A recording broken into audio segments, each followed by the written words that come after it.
Assalamualaikum warahmatullahi wabarakatuh. Selamat datang di channel Teras Keadilan. Salam Teras Keadilan untuk sahabat terdekat dimanapun kalian berada. Oke, saya selaku di sini sebagai host. Nama saya bisa dipanggil Bang Ron.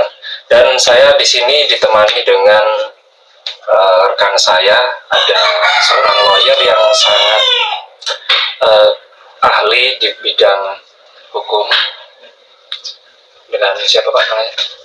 Ya, dengan saya Eko Sudaribowo atau biasa dipanggil Ari, Mas Ari, silakan.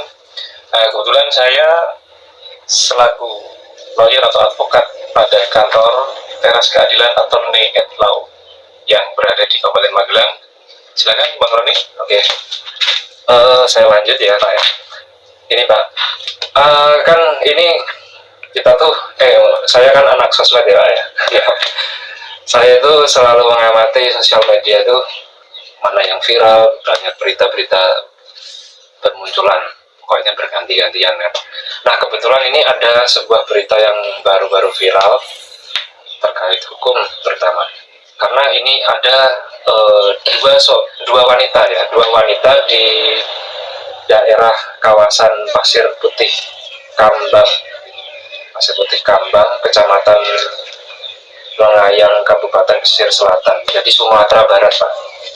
Ternyata ada dua wanita itu dilucuti, ditelanjangi, dan diceburkan di laut, dipersekusi. Nah, ini menjadi perdebatan ya Pak Arya. Perdebatan sangat panjang di khalayak netizen ini. Karena perdebatannya gini Pak, dari pandangan warga, di situ kan yang menelanjangi itu kan dari warga yang grebek ceritanya Pak. Grebek di dalam suatu kafe karaoke kan gitu. Karena di bulan suci Ramadan kan, di situ ternyata masih buka dan di situ masih operasi ya. Dalam arti ada dua orang wanita yang dianggap LC atau pemandu karaoke. Nah ternyata dua orang wanita ini bukan pemandu karaoke kan gitu. Ternyata pengunjung ya. Nah, dari pandangan warga dikira ini semua wanitanya adalah pemandu karaoke kan. Sehingga muncul perdebatan, tapi tetap ini masih proses dalam penyelidikan polisi. Saya baca artikel ya. Nah, yang ingin saya tanyakan dari perspektif hukumnya gimana Pak melihat kasus berita seperti ini Pak? Ya, terima kasih atas pertanyaan yang sangat luar biasa ya Bang Roni, berkaitan mengenai kejadian akhir-akhir ini, yaitu yang terjadi di daerah Padang ya, Kabupaten Sumatera Barat, Pasir Selatan, Sumatera Barat.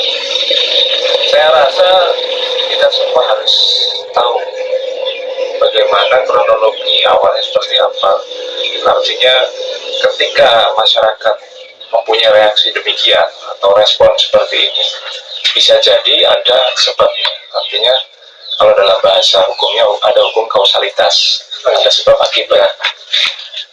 Jadi begini, ketika saya juga melihat artikel tersebut yang berseliweran di sosial media maupun media cetak yang lain, saya melihat bahwa bisa jadi kafe yang bersangkutan ini mungkin dia melanggar jam operasionalnya. Itu yang pertama. Yang kedua, kita juga harus melihat mengapa warga mempunyai respon demikian atau reaksi demikian. Ya.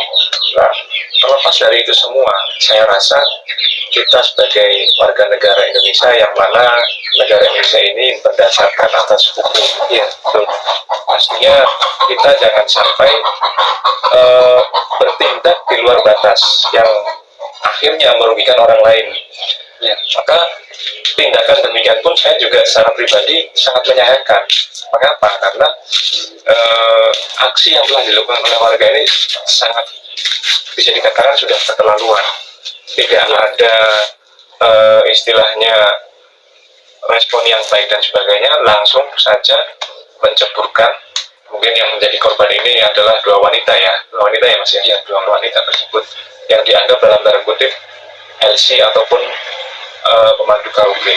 Ternyata usut punya usut, ternyata bukan LC. Nah ini kan menjadi terjadi perdebatan yang sangat panjang, karena bagaimanapun kita sebagai warga negara pun juga mempunyai hak asasi manusia, yang mana ini pun juga telah melanggar hak asasi manusia. Kenapa? Karena tindakan yang dilakukan ini terlalu berlebihan. Kan bisa saja warga dengan pendekatan persuasif menanyakan terlebih dahulu dan sebagainya, yang mungkin akan mendapatkan jawaban yang positif juga. Akan tetapi warga melakukan tindakan yang tidak semestinya, yang akhirnya merugikan orang lain. Mungkin itu Bang Roni. Silakan, barangkali ada pertanyaan yang lain. Mungkin begini Pak ya. Saya baca itu di artikel kan di situ dijelaskan ada pelanggaran, mungkin pelanggaran hukum di hak asasi manusia ya. Tapi mungkin nanti bisa dikaji lagi, ada perspektif lain dari pelanggaran-pelanggaran yang dilakukan di kasus itu. Contohnya gini ya Pak ya, untuk seorang dua wanita di dalam ruangan, di situ juga ada laki-laki, apakah itu bisa dinilai atau dipandang asusila juga? Terus yang ditelanjangi itu di laut kan sudah jelas asusila juga. Nah ini kan jadi, makanya ada perdebatan di situ ya, sama-sama asusila ya, walaupun untuk di dalam ruangan karaoke itu kan kita nggak punya bukti ya menyatakan itu asusila atau enggak, apa yang dilakukan di dalam ruangan itu. Makanya yang jadi perdebatan seperti inilah.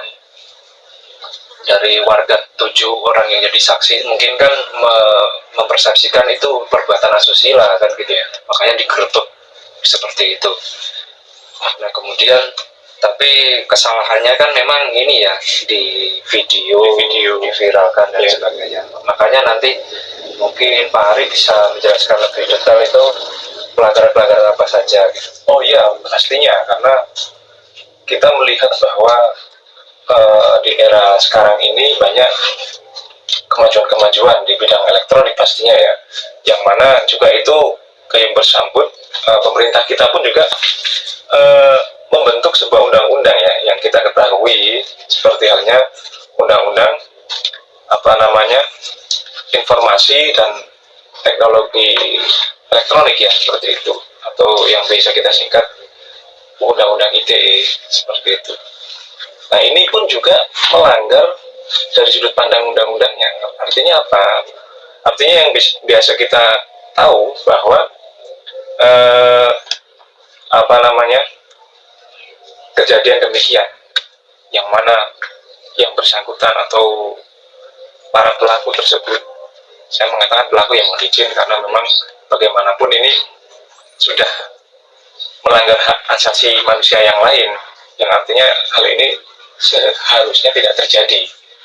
Maka dari itu para warga ini sudah melanggar undang-undang ITE seperti itu, tentang informasi dan transaksi elektronik ya. Kalau kita melihat atau mengkaji bahwa hal demikian pun juga sudah dituangkan di dalam pasal 31, yang mana undang-undang ITE ini nomor 19 tahun 2016 tentang perubahan atas undang-undang nomor 11 tahun 2008 tentang informasi dan transaksi elektronik. Tadi undang-undang nomor berapa Mas? 31 ya? 31 kalau tidak salah ya. Di sini disebutkan, mohon maaf, 26.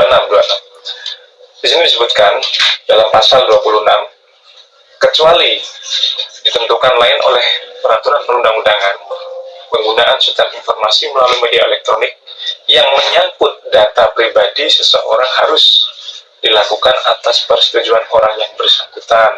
Ini pasal 26 ayat 1. Untuk pasal selanjutnya yaitu pasal 31 ayat 1, setiap orang dengan sengaja dan tanpa hak atau melawan hukum melakukan intersepsi atau penyadapan atas informasi elektronik dan atau dokumen elektronik dalam suatu komputer dan atau sistem elektronik tertentu milik orang lain. Artinya kalau kita merujuk pada pasal 31 maupun 26 tadi, para warga ini atau kalau dalam netizen itu sudah menyebarkan video-video tersebut, yang mana video tersebut sangat tidak seharusnya untuk disebarkan. Maka dari itu, ketika kita melihat tindakan demikian pun juga melanggar atas nama pencemaran nama baik sesuai dengan pasal 310 KUHP. Wah, ini kalau kita melihat kasus yang ini juga, ini berlapis, Mas. Ya, berlapis. Sangat berlapis. Tidak hanya satu pasal saja yang bisa diterapkan, tapi banyak pasal. Artinya ketika saya melihat berita demikian pun juga, kalau dalam bahasa Arabnya salamatul insan fi hifdzil lisan, selamatnya manusia itu tergantung dari dia bisa menjaga lisannya. Akan tetapi kalau saya kaitkan dengan era sekarang, justru bukan karena lisannya, karena jarinya, karena tangannya. Selamatnya manusia itu tergantung dari tangannya. Kalau tangannya kok bisa berhati-hati dalam bersosial media misalnya, kita akan aman. Kalau kita tidak berhati-hati dengan tangan kita dengan mudahnya menyebarkan informasi yang belum tentu kebenarannya dan sebagainya, itu akan menjadi malapetaka bagi kita. Maka dari itu, kita harus lebih jeli, hati-hati dalam bersosial media. Seperti itu. Jadi berlapis ya gitu. Ya semoga ini penyelidikan proses dari kepolisian segera selesai dan korban mendapatkan keadilan. Jadi berarti di sini dari korban dua wanita itu berarti ini ya benar-benar posisinya korban ya Pak? Iya, nggak bisa disalahkan. Korban, pasti korban. Kenapa? Karena haknya sudah dilanggar. Yang seharusnya dia masih bisa mempertahankan haknya, ternyata oleh para warga yang belum mengetahui betul, justru dilanggar haknya. Salah satunya tadi dijeburkan ke laut, mohon maaf, agak sensitif ya, ditelanjangi dan sebagainya. Ini kan sudah sangat frontal. Tapi apalah daya, karena memang mungkin ada miss di situ, ada istilahnya informasi yang sampai itu tidak full atau tidak sempurna, makanya terjadilah sebuah persepsi yang lain terhadap warga misalnya seperti itu. Kemudian untuk tempat ini Pak, tempat kafenya Pak. Oh iya, itu gimana? Jadi seperti ini.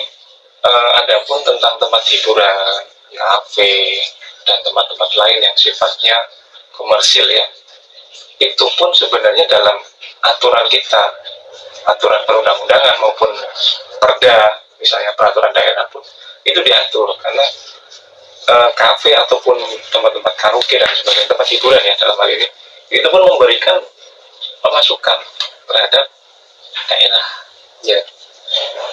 Akan tetapi hal ini pun juga harus dibatasi ketika masuk bulan suci Ramadan misalnya, jam kerjanya ataupun jam operasionalnya tidak sampai 24 jam, ataupun misal dari jam berapa sampai jam berapa, jadi ada potongan waktu di situ, yang mana mungkin untuk demi menghormati bulan suci Ramadan. Mungkin dari saya seperti itu menurut.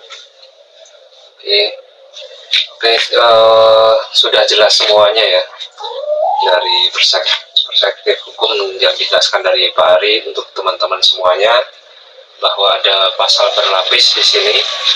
Jadi semoga ya dari kasus-kasus seperti ini kita bisa belajar juga ya Pak Ari. Iya, pasti. Dan ini opini dari kita ya, untuk kasus yang sedang viral ini, dua wanita yang ditelanjangi di laut. Ya semoga bisa mengedukasi untuk teman-teman atau sahabat terkait dimanapun berada ya Pak. Sebelum ini Pak, sebelum saya tutup, Pak Ari mau menambahkan lagi atau pesan untuk sahabat-sahabat semua? Siap. Mungkin dari saya secara pribadi ingin memberikan masukan terhadap diri saya secara khusus ya, ataupun secara umum ke para sahabat teras keadilan dimanapun Anda berada. Ketika kita masuk di dalam era yang serba modern ini, maka kita dituntut untuk bisa mengikuti perkembangan zaman. Akan tetapi jangan sampai kita lengah, jangan sampai kita teledor, karena bagaimanapun informasi ataupun wawasan-wawasan yang kita dapat dari sosial media ini belum tentu kebenarannya. Artinya kita wajib untuk mengcounter atau bahasanya kita harus menyaring terlebih dahulu. Iya, memfilter.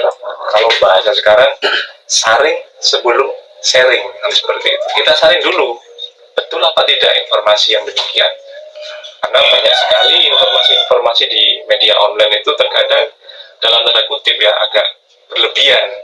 Kita belum tahu kebenarannya, kita langsung share, ternyata itu menjadi malapetaka bagi kita, ataupun kita semua akan merasakan dampak negatifnya. Ya mungkin itu dari saya, sahabat Teras Keadilan dimanapun Anda berada. Pesan saya secara khusus untuk saya sendiri dan mungkin untuk sahabat terkait dimanapun Anda berada secara umum. Terima kasih Pak Roni atas obrolan di siang ini. Ya, oke, ya Pak. Terima kasih juga Pak Ari menyempatkan waktu ya. Oke sahabat Terka semuanya, jadi ingat ya, yang paling penting itu memfilter informasi, jangan cuma memfilter kamera saja, foto difilter, video difilter ya kan. Informasi juga difilter karena sangat ini efeknya sangat berat kalau sudah kayak kasus seperti tadi fatal. Itu yang memviralkan juga ikut kena ya Pak ya? Oh iya pasti, ya, makanya itu ya. Jadi kita sama-sama belajar. Oke, untuk video kali ini kami tutup atau sekian dulu. Nanti semisal kalian itu masih penasaran atau ingin bertanya tentang kasus yang kita komentari atau kita kasih opini ini, kalian bisa tulis di kolom komentar, atau kalian ketika menemukan berita-berita viral yang kalian bingung ini masih ada perdebatan untuk kasus-kasus hukum, kalian tulis saja di kolom komentar juga, nanti pasti kita respon, kita buat konten lagi, kita videokan seperti ini. Oke sahabat Terka semuanya, terima kasih untuk partisipasinya. Tolong jika video ini bermanfaat, bisa di share yang banyak mungkin, dan di like atau di support lah gitu pokoknya. Oh ya, ada akun YouTube-nya ya Bang Roni ya, channel YouTube ya? Iya, ini channel YouTube ya. Kita punya juga Instagram ya, Instagram terus TikTok ya, TikTok. Nanti lihat aja di bawah, tulisan bawah gitu ya. Oke, terus nomor WA Pak? Iya. Mau iya, nanti biar kita sharing saja sekalian. Kita share seperti itu ya. Ya intinya nanti bisa hubungi bisa di Instagram, TikTok, atau di bawah channel ini disertakan nomor admin. Oke. Sekian dulu ya Pak. Sekian saya Bang Ron dan Pak Ari. Terima kasih Bang Roni. Ya, salam Teras Keadilan. Salam Teras Keadilan. Assalamualaikum warahmatullahi wabarakatuh. Waalaikumsalam warahmatullahi wabarakatuh.